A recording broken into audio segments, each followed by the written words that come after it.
আসসালামু আলাইকুম। আশা করি সবাই ভালো আছো। আজকে বিজ্ঞানের নবম ক্লাস, যারা আর্টস কমার্সের আছো তাদের জন্য এই ভিডিওটা রেকর্ড করা। কাজ ক্ষমতা, আজকে টপিকটা হচ্ছে কাজ ক্ষমতা, শক্তি এবং আরেকটা টপিক আছে কি যেন, তরল ও বায়বীয় পদার্থ। আমি একটা মিনিমাইজ করে দিই।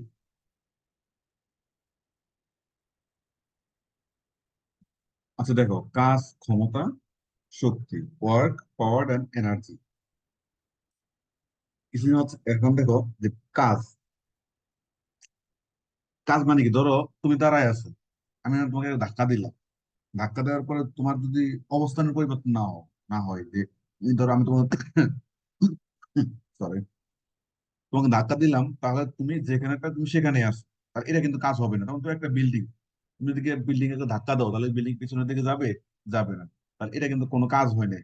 যদি আমি তোমাকে যদি একটা ধাক্কা দিই, তাহলে তুমি যদি দূরে সরে যাও, তোমার যদি অবস্থার পরিবর্তনটা ঘটে, তোমার যদি একটু সরণ হয়, তাহলে সেটা হবে কাজ।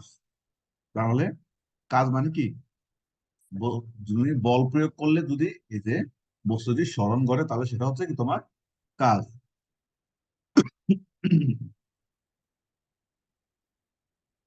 আচ্ছা, এই কাজকে কি দ্বারা প্রকাশ করে? যে কাজ নর্মালি ডব্লিউ দ্বারা প্রকাশ করে। তার মানে বল, এবং বলের দিকে যদি স্মরণ ঘটে। আর হলো এসআই এককে কি তোমার, এই যে এই এসআই এককে কাজের একক জুল, আর সিজিএস এ কাজের একক আর। এটা হচ্ছে কোনটায়? এটা হলো ওই যে আগে এটা পড়ে আসছো, যে মুখস্থ করে না, এটা তার দুর্বলতা। তুমি যদি প্রিভিয়াস যেটা মুখস্থ করো ওগুলো না না পড়ো, তাহলে কিছু করার নাই। 1 জুল ইকাল টু কত আর, এটা মুখস্থ করতে হবে, কিছু করার নাই। 10⁻⁷ আর 1 জুল, এটা আসে পরীক্ষায়, আসছে কয়েকবার। তাহলে কাজ কয় ধরনের? দুই প্রকার, একটা ধনাত্মক কাজ আর একটা হচ্ছে কি ঋণাত্মক কাজ। ধনাত্মক কাজ কোনগুলো? ধনাত্মক কাজ হচ্ছে, ধরো তুমি বল প্রয়োগ করছো, and যদি বলের দিকে তোমার স্মরণ হয়। যেমন কি ধরো আমরা যখন পাহাড় থেকে নামি, নামার সময় আমরা অভিকর্ষ বল যেদিকে ওইদিকেই কাজ করি। এই জন্য দেখবেন পাহাড় থেকে নামার সময় বা উঁচু জায়গা থেকে নামার সময় কিন্তু আমাদের কিন্তু একটু আমরা ইজিলি মানে নামতে পারি, বা কষ্ট কম হয়, পরিশ্রম কম হয়, কাজ কম হয়। কিন্তু আমরা যদি হয় যে অভিকর্ষ বলের বিপরীত দিকে কাজ করি, ধরো তুমি পাহাড় বেয়ে পাহাড় দিকে উঠতেছো, তাহলে অভিকর্ষ বলের বিপরীতে তুমি যাচ্ছ, তখন কি হয়? তোমার কিন্তু নামাচ্ছে উঠা কিন্তু একটু কষ্ট, তো কাজ বেশি হয়। তার মানে তাহলে এটা হচ্ছে ঋণাত্মক কাজ। মানে তুমি অভিকর্ষ বলের প্রভাবে, বলের যেদিকে অভিকর্ষ বলটা যেদিকে, তুমি যদি সেদিকে কাজ করো সেটাকে বলে ধনাত্মক কাজ। আর তুমি যদি বিপরীত দিকে কাজ করো, তাহলে সেটা হচ্ছে কি ঋণাত্মক কাজ। মানে যেদিকে তোমার কষ্ট কম ওটা হলো ধনাত্মক কাজ, আর যেটা হলো কষ্ট বেশি, পাহাড়ের দিকে উঠতে অনেক কষ্ট হয়, এটা ঋণাত্মক কাজ। তা এই প্রতিটা জিনিসের এই এক্সাম্পল গুলো পড়বে, এক্সাম্পল গুলো পড়লে জিনিসগুলো ভালোভাবে বুঝবা। এই সাইডে, আচ্ছা এই সাইডে কিছু অশ্বক্ষমতা, এটা মাস্ট মনে রাখবা। ইঞ্জিনের ক্ষমতাকে কি আমরা কি দ্বারা প্রকাশ করি? অশ্ব ক্ষমতা দ্বারা প্রকাশ করি, মানে হর্স পাওয়ার। এক অশ্ব ক্ষমতা ইকাল টু কত ওয়াট? এটুকু মনে রাখবা, 746 ওয়াট। আর হইলো 0.746 কিলো ওয়াট। কিলো, কিলো মানে কি? 1000 দিয়ে ভাগ দিলে, ওয়াটকে 1000 দ্বারা ভাগ দিলে কি হয়? কিলো। তো এই 746কে তুমি যদি 1000 দিয়ে ভাগ দাও, 746কে 1000 দ্বারা, এই যে 1000 দ্বারা যদি ভাগ দাও, তাহলে কি হবে? তাহলে 1 2 3টা শূন্য, তার দশমিকটা এখানে আছে না? কোন একটা পূর্ণ সংখ্যা মানেই হচ্ছে কি দশমিকটা এই জায়গায়, এটা দিতে হয় না আর কি। কোন একটা যে কোনো পূর্ণ সংখ্যার সামনে একটা দশমিক থাকে। তাহলে এটাকে তুমি যদি একের লগে অনেকগুলো শূন্য থাকে, একের লগে যে কোনো শূন্য থাকে, তখন যদি এরকম কোনো সংখ্যা দিয়ে তুমি ভাগ দাও, তাহলে কি গুনবা? এখানে তোমার শূন্য আছে কয়টা? 1 2 3, একের সাথে যে কয়টা শূন্য, এই দশমিকটা তত ঘর পিছনের দিকে যাবে। তার মানে একের পর কয়টা শূন্য? 1 2 3টা শূন্য, তাহলে দশমিকটা যে কোনো পূর্ণ সংখ্যার সামনে দশমিক থাকে, না থাকা মানে কি সামনে দশমিক। তাহলে এই 3 ঘরের দিকে, তাহলে 1 ঘর 2 ঘর 3 ঘর, তার মানে এখানে দশমিক হবে। তার মানে 0.746, মানে কিলো মানে কি? কিলোওয়াট মানে 1000 ভাগ দিলে তো কিলোওয়াট হতে হবে। দেখো এই জিনিসগুলো দেখবা, ওরা বোঝানোর তেমন কিছু নাই। শক্তি, এই যে কোন বস্তুর কাজ করার সামর্থ্য কি বলা হয়? শক্তি। শক্তির একক মানে কাজ করার তোমার যে সামর্থ্য, সেটা হচ্ছে তোমার শক্তি। এখন এই শক্তির একক আর কাজের একক কিন্তু একই, জুল। শক্তির একক এবং কাজের একক একই, জুল। এটা পরীক্ষা আসছে কয়েকবার। আর আমরা জানি যে শক্তির রূপ, কয়টা রূপ আছে? সাধারণত শক্তির রূপ আছে 9টা। মানে রূপ বলতে কি, মানে আমরা জানি যে শক্তি, ধরো এক অবস্থা থেকে আরেক অবস্থা যায় না, ওইটা হচ্ছে তোমার রূপ। ধরো তোমার যদি আমি কষায় একটা থাপ্পড় দিই, তাহলে কি হইলো? এই যে হাতে এইভাবে করার কারণে এখানে দুই রকম শক্তির পরিবর্তন হয়। প্রথমে আমার ভিতরে যে বিভব শক্তি আছে, এখন আমি কষায় থাপ্পড় দিতে গেলাম, তাহলে আমার হাতটাকে আমি কি করলাম? গতিশীল করলাম। কারণ আমার শরীরের বিভব শক্তিটা গতি শক্তিতে কনভার্ট হয়েছে। এটা একটা রূপান্তর। আবার কি হয়েছে? এই গতি শক্তিটা তোমার যখন গালে পড়ছে, তখন গালটা কি জ্বলে উঠছে না? একটু গরম হয়ে গেছে না? হ্যাঁ, তখন মানে ওই যে গাছটা যখন গরম হয়ে যাওয়া, তখন কি হয়? ওই ওই রূপান্তরটা হচ্ছে কি, গতিশক্তিটা তাপ শক্তিতে রূপান্তর হয়েছে। গালটা যখন গরম হয়ে যাবে, মানে দুই রকম রূপান্তর। মানে এক্ষেত্রে দুই রকম থাপ্পড় দিলে দুই রকম রূপান্তর হবে। প্রথম হচ্ছে কি, গতিশক্তি, বিভব শক্তিটা গতিশক্তিতে, এরপর আবার কিছু গতিশক্তিটা তাপ শক্তিতে রূপান্তর হয়েছে। যাই হোক, এরকম অনেক শক্তির রূপান্তর আছে। তাহলে দেখো, যান্ত্রিক শক্তি হলে কি, আমরা যন্ত্র থেকে যে শক্তিটা পাই সেটা হচ্ছে কি আমরা যান্ত্রিক শক্তি।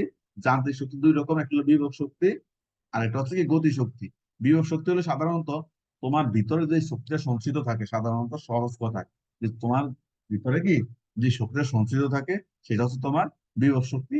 আর মানে বাংলা কথায়, মানে এই যারা একদম কিছুই বুঝে না, বাংলা কথা বোঝার জন্য শেখার। গতিশক্তি মানে কি, তোমাকে গতিশীল করার জন্য, গতিশীল করার জন্য তোমাকে এই যে গতির সঞ্চার হওয়ার জন্য যে কাজ বা করা হয়, সেটা হচ্ছে, বা যে শক্তিটা, ওটা হচ্ছে গতিশক্তি। তাহলে তোমাকে গতিশীল বস্তু বা তার গতির জন্য, কোনো একটা গতিশীল বস্তু তার গতির জন্য কি যে কাজ করে, ওটাকে বলা হয়, কাজ করার যে সামর্থ্যটা, ওই সামর্থ্য বলা হয় কি গতিশক্তি। যেহেতু শক্তি মানে হলে কাজ করার সামর্থ্য, তাহলে তার একটা নাম দিয়ে বোঝা যায়। তাহলে এখানে এটা মনে রাখতে হবে, গতি, বিয়োগ শক্তি মানে কি এমজিএস। বিয়োগ শক্তিকে তোমার ইউ দ্বারা প্রকাশ করে, এটা মানে কি এমজিএস, ভর বিকর্ষণ ত্বরণ, এইচ উচ্চতা। তাহলে জি হইলো কি 9.8, উচ্চতা হইলো যত উচ্চতা হবে তত। এই মানগুলো দেখবা, এক্সাম্পল দেখবা। আর গতিশক্তি ই দ্বারা প্রকাশ করে, kinetic energy, E half m v square, half m v square. ও এম কি ভি কি, এগুলো আগের ক্লাসগুলোতে বলা হয়েছে না, বুঝলে আগের ক্লাসগুলো দেখবা। শেষ। মানে তোমার ভিতরে যে শক্তিটা সঞ্চিত থাকে, সেটা হচ্ছে বিভব শক্তি। আর তুমি কাজ করার জন্য, গতিশীল হওয়ার জন্য যে শক্তিটা, ওটা গতি শক্তি।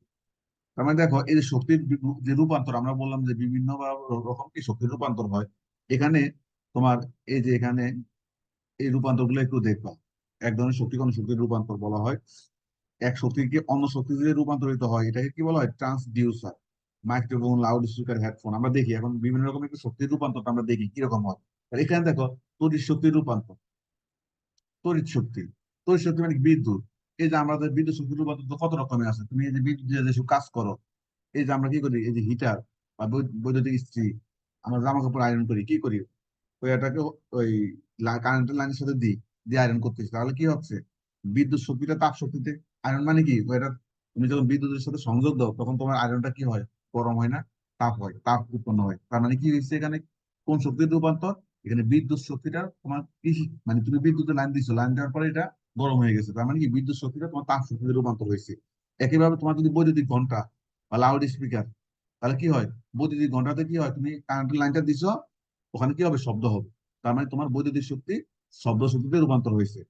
লাউড স্পিকার এক এক এক এক কাহিনী। আবার আলোক শক্তির রূপান্তর, না তুমি হারিকেন বা হেরিকেন, হেরিকেনের চিমনি, এই চিমনিটা কি হয়? তুমি যখন তাপ দাও, মানে এটা যখন গরম হয়, তো গরম হলে এই গরমটা কিসের কারণে হয়? ওই যে আলোর কারণে, আলোর কারণে গরম হয়ে যায়। তার মানে এখানে কি হয়েছে? আলোক শক্তি তোমার চাপ শক্তিতে রূপান্তর হয়েছে।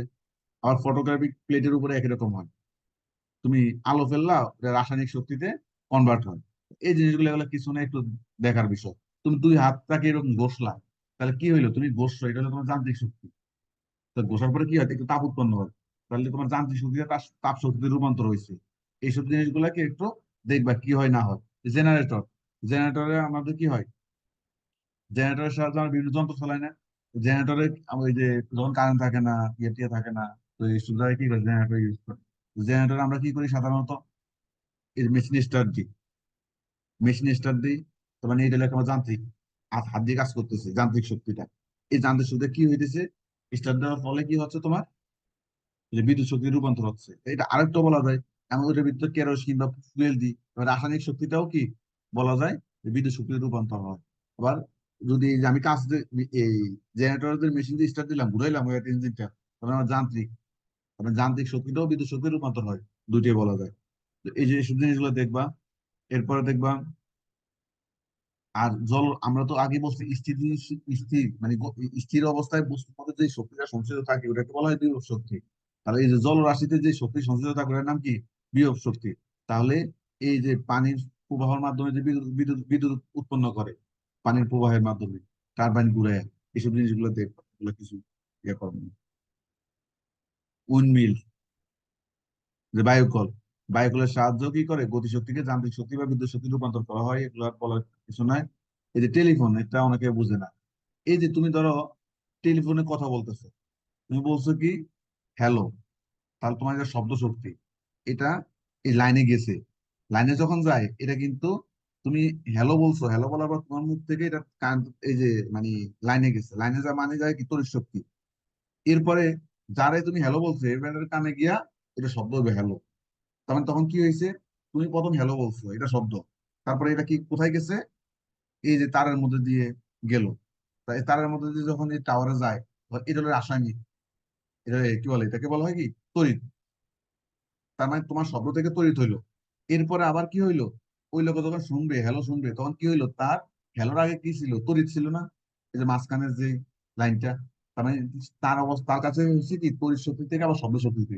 কিন্তু তোমার কাছে কি হয়েছে, তুমি যখন হ্যালো বলছো শব্দ শক্তি তড়িৎ শক্তিতে, কিন্তু তার কাছে যে শুনছে হ্যালোটা, তার কাছে কি পরিবর্তন হয়েছে, তার কাছে তড়িৎ শক্তি গেছে, তার মোবাইলে গিয়ে ওই তড়িৎ শক্তিটা কনভার্ট হয়ে হ্যালো হয়ে গেছে, শব্দ শক্তির রূপান্তর হয়েছে। তো এইসব জিনিসগুলো একটু দেখবা, এগুলো তেমন বলার কিছু নাই।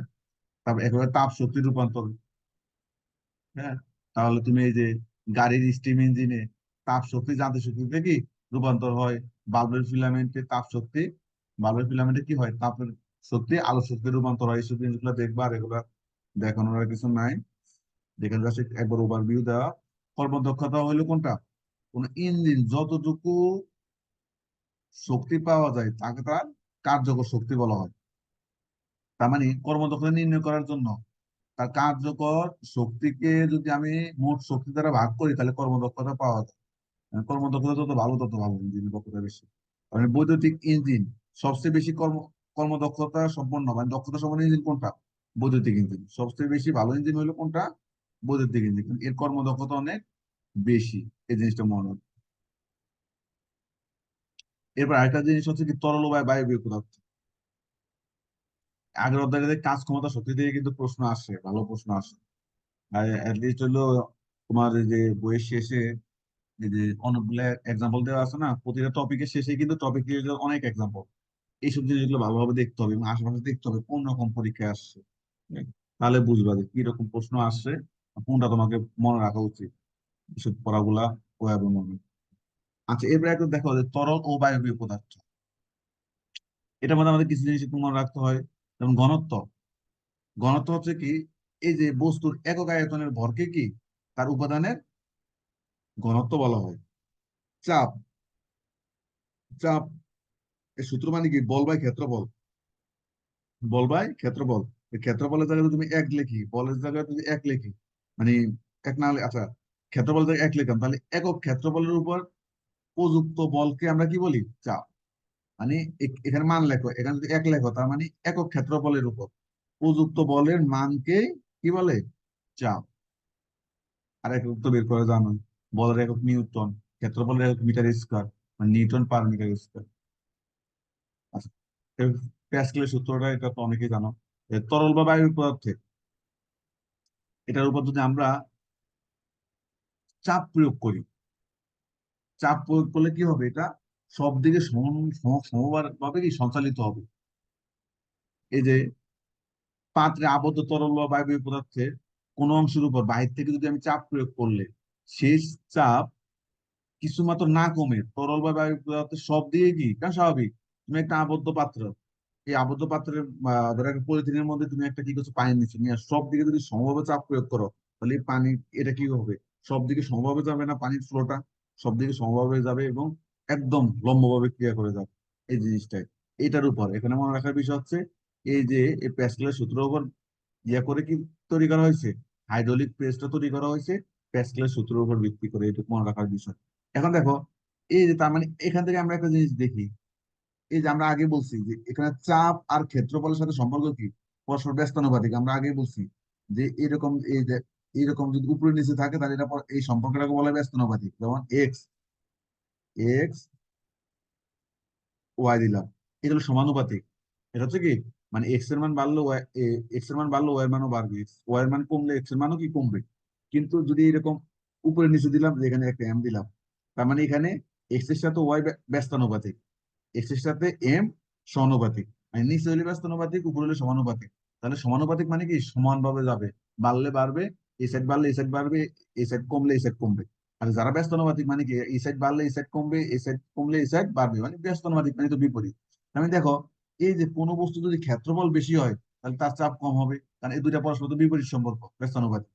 ক্ষেত্রফল বেশি হলে চাপ কম হবে, আবার ক্ষেত্রফল কম হলে চাপ বেশি হবে, কারণ এই দুইটা, এই ক্ষেত্রফল আর কি, এই যে ক্ষেত্রফল আর চাপ পরস্পর ব্যস্তানুপাতিক, এই যে এখান থেকে দেখা যায়। তাহলে এই যে দেখো, আমরা যে একটা ইয়ে করে দেখি, আমাদের কোন অবস্থায় সবচেয়ে বেশি আমরা চাপ প্রয়োগ করি।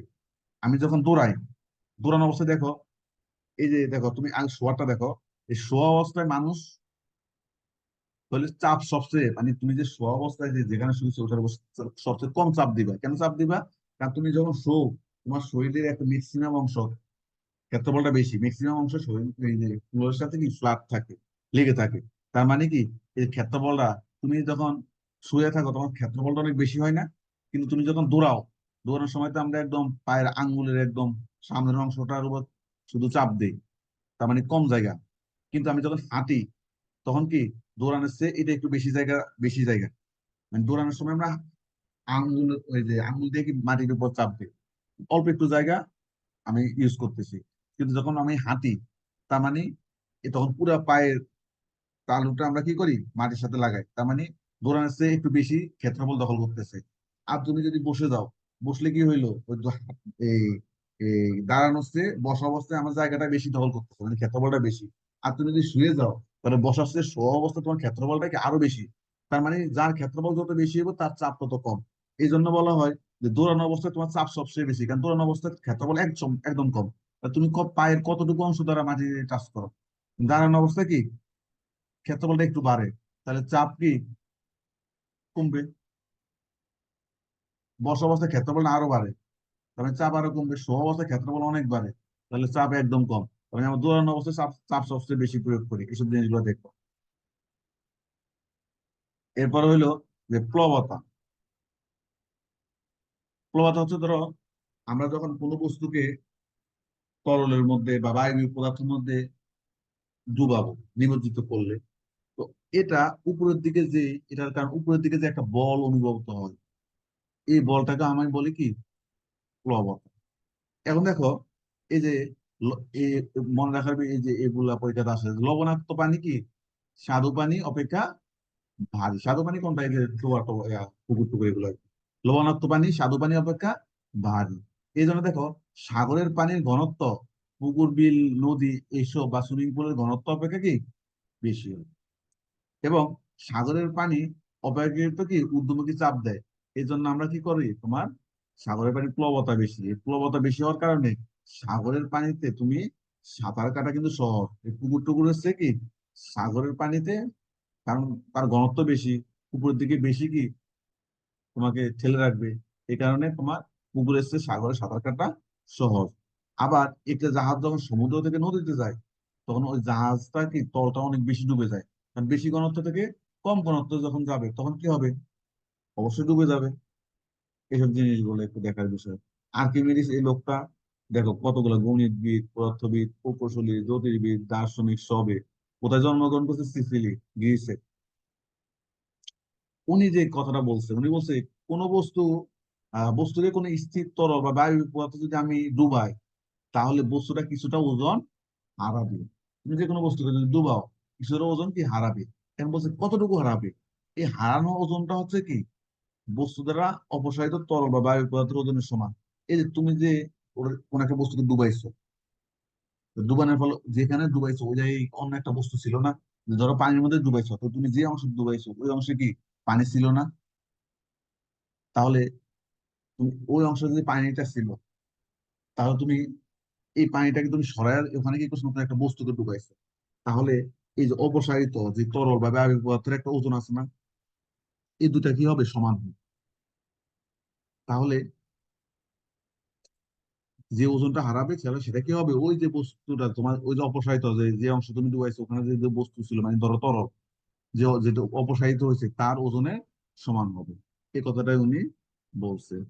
এগুলো হচ্ছে কি ধরো মানে লাইভ ক্লাসে ভালো আর কি হতে পারে, কারণ হাতে বা বিভিন্ন অঙ্গভঙ্গির মাধ্যমে জিনিসগুলো দেখানো যায়। আচ্ছা এই জিনিসটা তোমরা দেখবা, এ, এটা তো একটা কমন জিনিস, যে বস্তুর যদি ওজন বেশি হয়, বস্তুর ওজন বেশি হয়, বস্তু দ্বারা অপসারিত তরলের ওজন কম হয়, মানে এটা সে কি বস্তু ওজন বেশি, আর ওই যে যে যে তরলটাকে সে অপসারণ করছে ওইটুকুর ওজন কম, তাহলে ওটা তো অবশ্যই ডুবে যাবে। বা বস্তুর ঘনত্ব যদি তরলের ঘনত্ব চেয়ে বেশি হয় তাহলে বস্তু ডুবে যাবে। বস্তুর ওজন অপসারিত ওজনের সমান হইলে বা ঘনত্ব সমান হইলে কি তারা ওই বস্তুটা সম্পূর্ণ একদম নিমজ্জিত অবস্থায় পানির নিচে ভাসমান থাকে, একদম ডুবে ডুবে যাবে না, নিমজ্জিত অবস্থায় থাকবে। কিন্তু বস্তুর ওজন যদি কম হয়, কার চেয়ে কম হবে, বস্তু দ্বারা অপসারিত তরল ওজনের চেয়ে কম হবে, মানে বস্তুর যে ওজনটা হারাবে সেটা যদি ওই যে যে অংশটার দ্বারা হারাইছে, ওই পানি, ওই বা অপসারিত আমরা যেটা বলি, ওই অপসারণের সাথে যদি ওটা কম হয় যেটুকু হারাইছে, তাহলে অপসারণটা মানে উল্টাভাবে বললে কি হয়, অপসারিত ওজনটা যদি বেশি হয় তাহলে কি ওই বস্তু বাড়বে। বা বস্তুর ঘনত্ব যদি কি তরলের ঘনত্ব থেকে কি কম হয় তাহলে বস্তু বাড়বে। এইসব জিনিসগুলো দেখবা, এগুলো বলার কিছু নেই আর।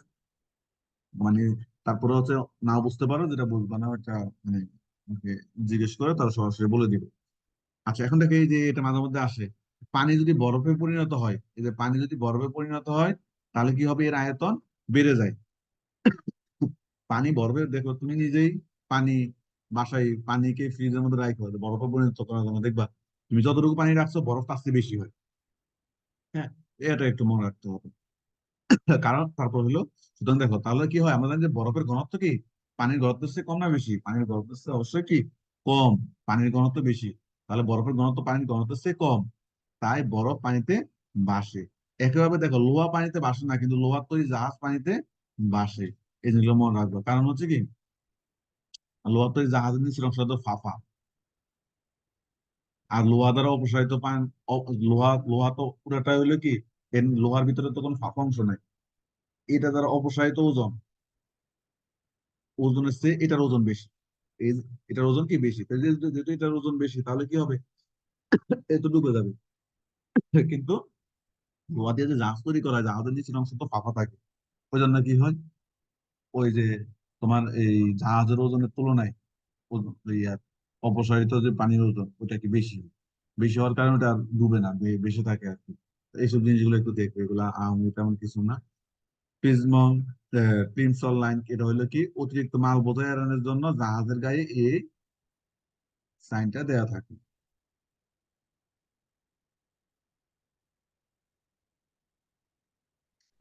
এই যে পৃষ্ঠটান, পৃষ্ঠটান হলো কি, দেখবা আমরা এই যে যারা এই যে কুয়াকাটা, কক্সবাজার বিভিন্ন বিভিন্ন কি সমুদ্র সৈকত গুলোতে গেছে, বালির উপর যখন হাঁটো দেখবা যে এই তুমি পাটা সরানোর পর পরে সাথে সাথে কি হয়ে যায়, ওই তোমার ওই গর্তটা বা ওই জায়গাটা, ওই তোমার যে পায়ের যে চিহ্ন এটা কি মুছে যায়। তাহলে তার মানে কি, যেই ধর্মের কারণে এই জিনিসটা হয়, তার মানে পানির একটা একটা ধর্ম আছে, সবসময় কি সংকুচিত হতে থাকতে চায়, সবসময় একদম সংকুচিত হয়ে একটা ক্ষুদ্র একটা জায়গায় আসতে চায়। এই যে ধর্মটা এটাকে বলা হয় কি পৃষ্ঠটা। এই কারণে কি হয়, পানি সাধারণত এই যে গোলাকার রূপ ধারণ করে, একটা মানে যে কোনো একটা বিন্দু যে গোল রূপ ধারণ করে, অলওয়েজ পানির একটা ধর্ম যে তারা চায় কি একদম ক্ষুদ্র জায়গায় আসতে, ক্ষুদ্র জায়গায় এসে অবস্থান করতে। এই জন্য তুমি দেখবা যে আমরা যখন বিচে যাই বা যখন সরাই ফেলি তখন ওই দাগটার সাথে সাথে কি মুছে যায়। তাহলে এই জিনিসটা মনে রাখো, এই যে ধর্মটা এটা হচ্ছে কি পৃষ্ঠটান ধর্ম। তাপমাত্রা বাড়লে কি হয়, তলের পৃষ্ঠটান হ্রাস পায়, এটুকু মনে রাখতে হবে। মাঝে মধ্যে আসে এই জায়গায়, তাহলে এই টানের কারণে কি হয়, পানির ছোট ফোঁটা বা বৃষ্টির ফোঁটা গোলাকৃতি হয়। তাহলে তোমাকে এখানে বলা হইতে পারে, তবে আসতে পারে যে কি বলে এই পানির ফোঁটা বা বৃষ্টির ফোঁটা গোলাকৃতি হয়, কিসের কারণে, পানির কোন ধর্মের কারণে? পৃষ্ঠ ধর্মের কারণে।